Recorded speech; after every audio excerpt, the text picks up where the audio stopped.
Hello, welcome to my channel, and to my subscribers, welcome back. Today we are making these rich and chewy brownies you see on your screen, and you can throw away that box mix because we'll be making these entirely from scratch. And we'll start off in a large bowl by adding 1 cup of all-purpose flour, and then we're going to add 1 tablespoon of cornstarch. This will inhibit gluten development and ensure the brownies remain tender and don't become too tough. Then we're going to add a half teaspoon of baking soda, not baking powder. And lastly, we're going to add a half teaspoon of iodized salt. And the reason we don't want to use baking powder would give the brownies more of a cake-like texture, whereas the baking soda will ensure the brownies have a more dense, chewy-like texture. By the way, at the end there, I did add 1 cup of unsweetened cocoa powder as well. Now, after whisking the dry ingredients together, I'm going to move on to the wet ingredients. And we're going to start off by adding to the separate bowl 1 cup of hot melted unsalted butter. The reason you want the butter to be hot is because the brownie batter is going to be very thick, which you'll see in a little bit. And now I'm adding 1/2 cup of light brown sugar, and I'm now going to add 1 cup of white granulated sugar. Now this recipe calls for creaming the butter and sugar together. If you were making a more fudgy brownie, then you would instead melt the chocolate and the butter together. And creaming the butter and sugar together will help contribute to a tender texture, as well as ensure that the sugar is evenly distributed through the brownies. And now I'm adding 6 extra large egg yolks, and the reason I omitted the egg whites are mostly protein, which tends to dry out baked goods, which is contrary to what you want with the brownies. You would want to be rich and moist. Furthermore, most of the fat and emulsifying properties are found in the egg yolks, so omitting the egg whites is just fine for this recipe. And now I just added a half tablespoon of vanilla extract. This will help to neutralize the cocoa powder we're going to be adding in a little bit. And now that the vanilla extract has been well combined with the other wet ingredients, I'm going to set the bowl aside, and we're going to bring over the bowl with the dry ingredients. And in this step, we're going to combine the wet and dry ingredients together. So what I'm doing now is I'm pouring the wet ingredients into the bowl with the dry ingredients. And once I finish with that, I'm going to use the plastic spatula that you see on the screen to fold the ingredients together.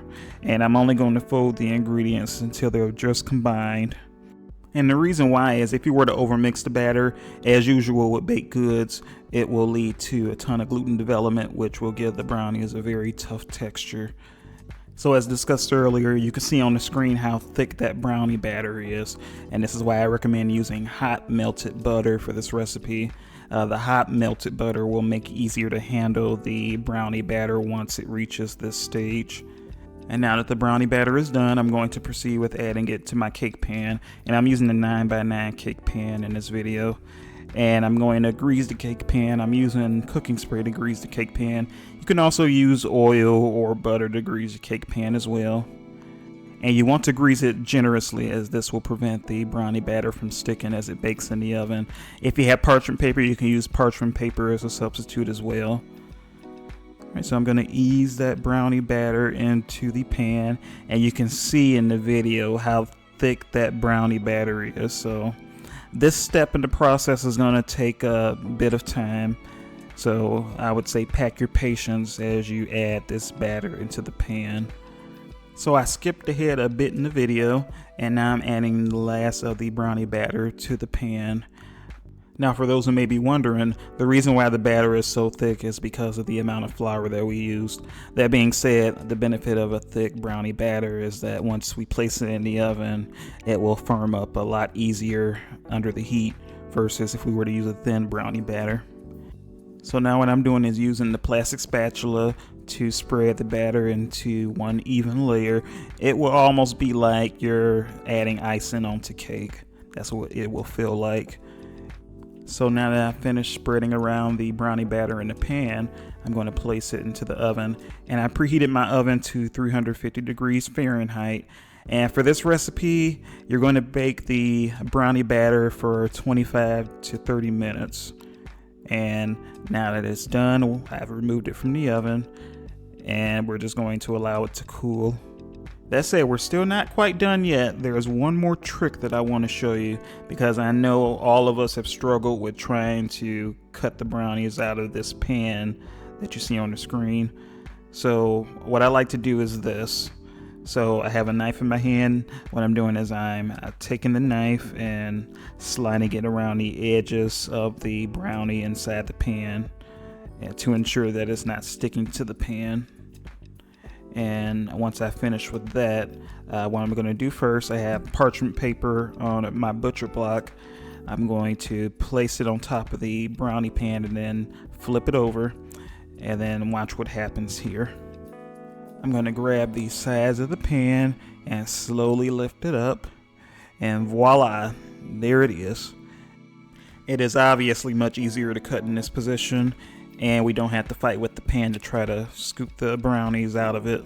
Now, that being said, there is one more step to this trick, because we don't want to cut the brownie with the bottom side up.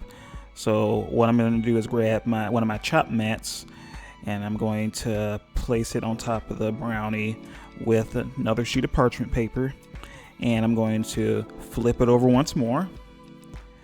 And then I'm going to remove that butcher block from the top of the brownie, as well as the sheet of parchment paper we used earlier. And there you go. There is the top of the brownie. And while it is an extra step, it is that easy to ensure that you get clean cuts of the brownie. And that's what we're going to do now. We're going to cut into the brownie.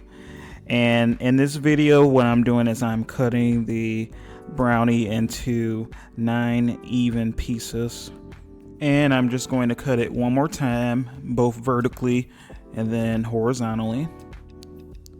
And there you have it. The brownies at this stage, they are ready to serve. I tested this recipe quite a bit, and while I have strong confidence in the 25 to 30 minute estimate provided for cook time, if you want to be entirely certain, you can always place a toothpick into the brownie, and if it comes out clean, that means it's done. For tip number 2, once you remove the brownie from the oven, I advise allowing it to cool for at least 30 minutes, because while it's cooling, the brownie will still continue to coagulate on the inside, whereas if you were to try to cut into it too soon, the brownie will end up falling apart. You want the brownie to be as firm as possible.